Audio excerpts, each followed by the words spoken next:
Hola, yo soy Criseli Casusol y les doy la bienvenida a USIL Noticias, informativo producido por la carrera de Comunicaciones de la Universidad San Ignacio de Loyola.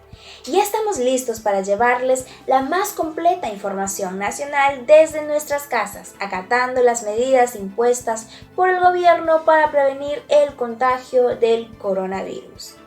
Las cifras de los contagiados por el coronavirus en el Perú siguen creciendo de forma alarmante. Según el último reporte del Ministerio de Salud, ya se han registrado 135.905 personas que dieron positivo al COVID-19, mientras que el número de fallecidos asciende a 3.983.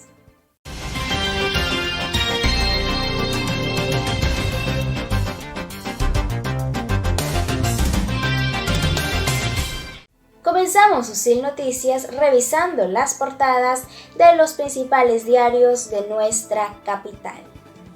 Damos inicio con la portada del diario El Comercio. Curva de contagios por COVID-19 se sigue elevando. Los casos positivos por coronavirus detectados en el país se están duplicando en promedio cada 16,2 días. El último martes y ayer se reportaron récords de infectados, 5.772 y 6.154 respectivamente. Señalan que se vienen semanas duras. Por otro lado, podemos ver desorden en el primer día. Como bien sabemos, ya se puede desarrollar la venta delivery, sin embargo se está teniendo mucha aglomeración de los trabajadores para poder realizar dicha venta. El Comercio también señala, el gabinete Ceballos se someterá a una sola votación para obtener su investidura. Titular de la Presidencia de Consejos de Ministros deberá exponer sobre salud pública, reactivación económica y las medidas contra la corrupción. Entre otras novedades, tenemos Richard Swing, contradicciones en el círculo de la campaña electoral. Además, la Policía Nacional del Perú incauta 20.000 frascos de ivermectina de fabricación ilegal. Esta fue la información que nos trajo el diario El Comercio. Continuamos con el diario La República, cuya portada nos muestra una noticia importante para el país. COVID-19. Agosto será un punto de quiebre para Perú. Investigadores peruanos dicen que para ese mes el número de fallecidos podría estar por debajo de los 10.000, mientras sus colegas norteamericanos hablan de 19.000. Ayer se reportaron 6.154 nuevos casos y 195 muertos, con lo que el número de infectados por coronavirus en todo el país aumenta a 135.905 y el de fallecidos a 3.983. Seguidamente podemos ver una fotografía en relación a unos 25 profesionales de la salud, entre médicos, biólogos, obstetras y enfermeras, quienes viajaron a Yurimaguas para atender la emergencia por coronavirus. Ellos trabajarán en el centro de salud de dicho lugar y harán pruebas rápidas casa por casa. Entre otras novedades, podemos ver Premio Internacional a Fotógrafo de la República en tiempos de coronavirus. Fotografía de Aldair Mejía fue una de las 10 ganadoras del concurso realizado en España. Además, la República plasma la travesía de la voleibolista Carla Rueda para volver al Perú. En cuanto a la política, Congreso escucha hoy al Premier y debatirá voto de confianza. Además, más de 230.000 afiliados a las AFP inician el retiro del 25% de su fondo. Esa fue la información que nos trajo el diario La República.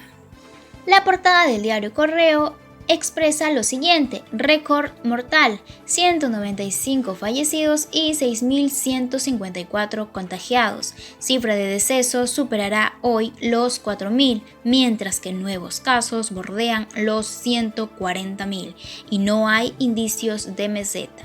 Informe de la Universidad de Washington estima un promedio de 20.000 muertes para la primera semana de agosto.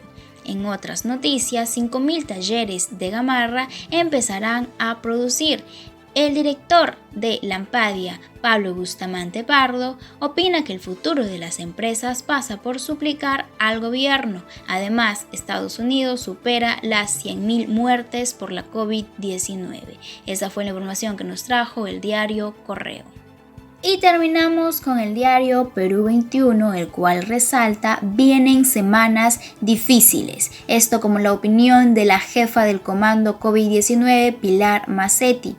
Debemos que resaltar que hay un gran número de personas que son asintomáticas al coronavirus y que pueden estar contagiando a muchas personas sin ni siquiera saberlo. Frente a ello, el Colegio Médico del Perú sostiene que el sistema de salud está rebalsado. No es una meseta, es una escalera y estamos subiendo escalón tras escalón. Esa fue la opinión del doctor Miguel Palacios. Entre otras novedades, Vizcarra y sus ministros sufren un bajón. Esto se desarrolló mediante una encuesta Datum sobre los puntos a favor de la gestión del presidente y de sus ministros. Además, Rappi se gana una multa. Esto debido a la aglomeración de repartidores. Esa fue la información que nos trajo el diario Perú 21.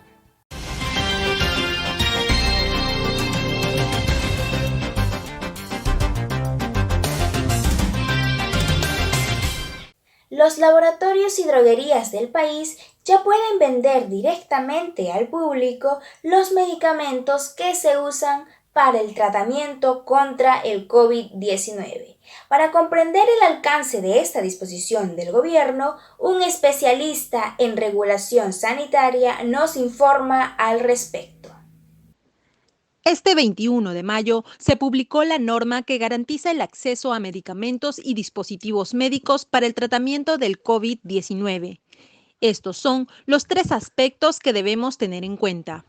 Uno primero, referido a declarar expresamente como bienes esenciales todos los productos farmacéuticos y dispositivos médicos utilizados para prevenir y tratar el COVID-19. Un segundo aspecto relevante también es que se simplifica todo lo que es la prescripción de medicamentos desde el MINSA al establecer la utilización de las tecnologías de la información en lo que es la emisión de una receta electrónica. Y el tercer aspecto que también resulta relevante en este decreto de urgencia es el asociado a simplificar el proceso de dispensación y venta de productos farmacéuticos, al facultarse a las droguerías y laboratorios para que puedan vender directamente estos productos sin necesidad de pasar por las farmacias y boticas.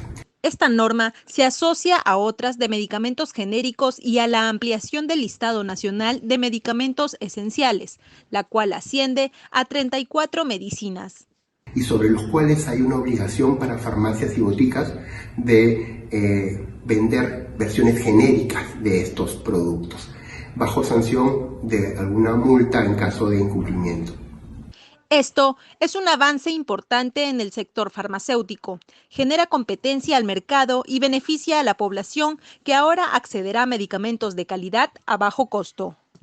Con el objetivo de velar por la vida y la salud de los usuarios, el Ministerio de Transportes anunció las medidas de cumplimiento obligatorio que conforman el protocolo sanitario para el transporte interprovincial de pasajeros.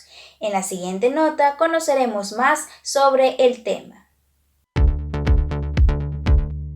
El transporte interprovincial de pasajeros podría volver a operar desde julio o agosto y las empresas de transporte deberán seguir estos estrictos protocolos de bioseguridad para evitar posibles contagios masivos.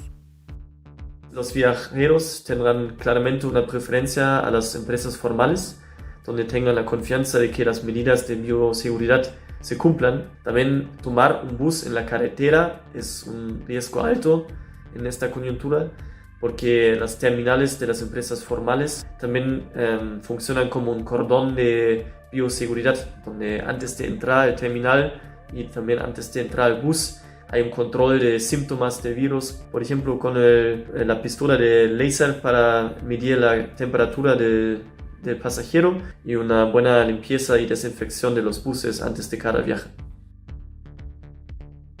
Los pasajeros también deberán adoptar medidas con responsabilidad para cuando viajen y aborden un bus interprovincial. el uso obligatorio de mascarillas durante el trayecto hacia el terminal, hacia el bus es importante, claramente también en el viaje. Si yo quiero tomar un bus, pero yo sé que yo tenía contacto con un contagiado, un familiar que tiene el virus, no debería hacer el viaje porque el riesgo de contagiar a otros pasajeros es muy alto. Si uno tiene síntomas o tuvo contacto con una persona con el virus, por favor no viaja. También antes de entrar al terminal de buses, antes de entrar al bus, debería desinfectar mis manos y también no tocar otras partes en el terminal que también otros pasajeros podrían tocar. Así que mantener el riesgo de contagio lo más bajo posible y ser muy consciente. Unas 60 empresas de transporte interprovincial operan en el Perú. De ellas, 20 son formales. El resto deberá legalizarse y acatar las medidas de bioseguridad. Los usuarios deben exigirlo y no permitir que se arriesgue su salud.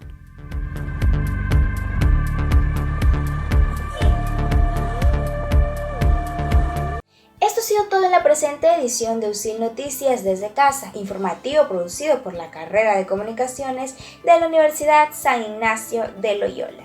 Recuerden seguirnos a través de nuestras plataformas Facebook e Instagram de UCIL TV.